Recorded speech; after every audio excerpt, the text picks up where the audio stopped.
आजिर recipe होउची चना मसला। चना मसला बनैबा पाई मु एठारे किछि सामग्री नैछि। काबुली बुट, गोटे टमाटो, कटा होइतबा पियाज, अदा रसुण पेस्ट, गरम मसला, धनिया गुंड, चना मसला, लंका गुंड, किछि हळदी गुंड, लूण, जीरा और दुईटी सुखिला लंका।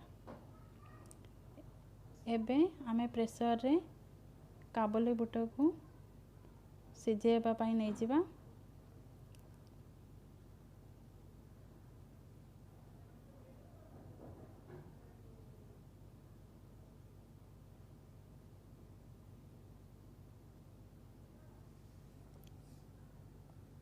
सेतरा आमे गोटे ग्लास पानी नै जिबा।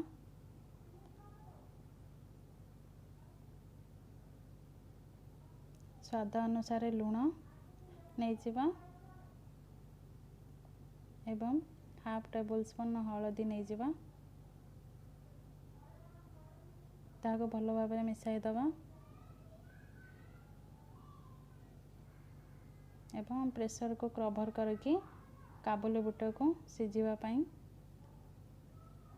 रखि दबा। एबे आमे पैन रे 4 रु 5 चम्मच तेल नै जिबा।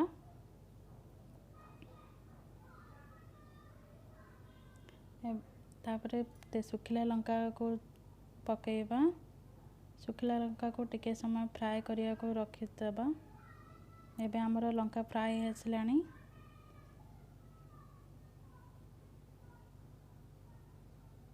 एथरे आमे जीरा पकेबा। तापरे कटा होइतबा पियाज को पकेबा।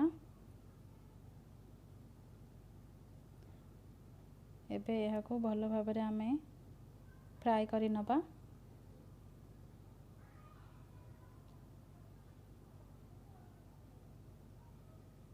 पियाज हमरो भलो भाबरे फ्राई हे असलानी। एथरे आमे हाफ टेबल स्पून हळदी गुंड,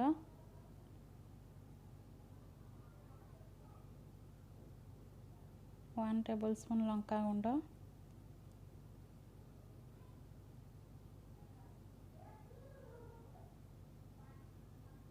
को भलो भाबरे मिसाई दबा।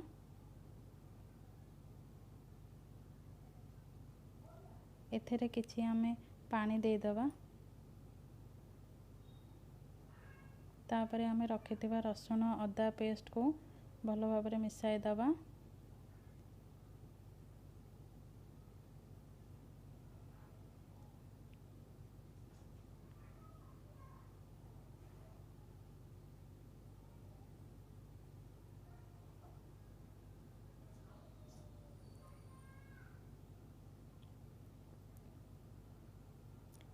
या परे आमे धनिया गुंड को पकेई नबा मसला रे। तापरे चना मसला को पकेई नबा। रखा हेतबा टमाटो स्वाद अनुसार लूण देके आमे भलो भाबरे मसला को फ्राई करि नबा।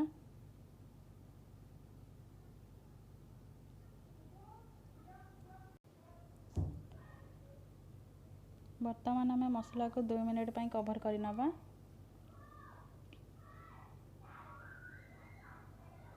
एबे हमरो मसला भलो भाबरे फ्राई होई जाईची।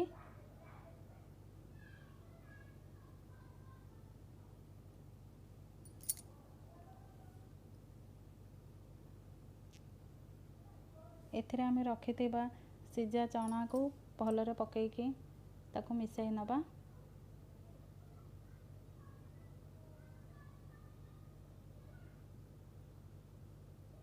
या को आमे मसला रे भलो भाबरे मिसाई नबा।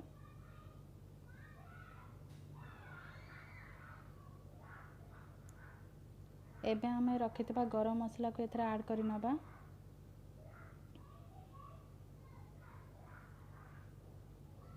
एबे हमरो चना मसला भलो भाबरे प्रस्तुत होई जाईची।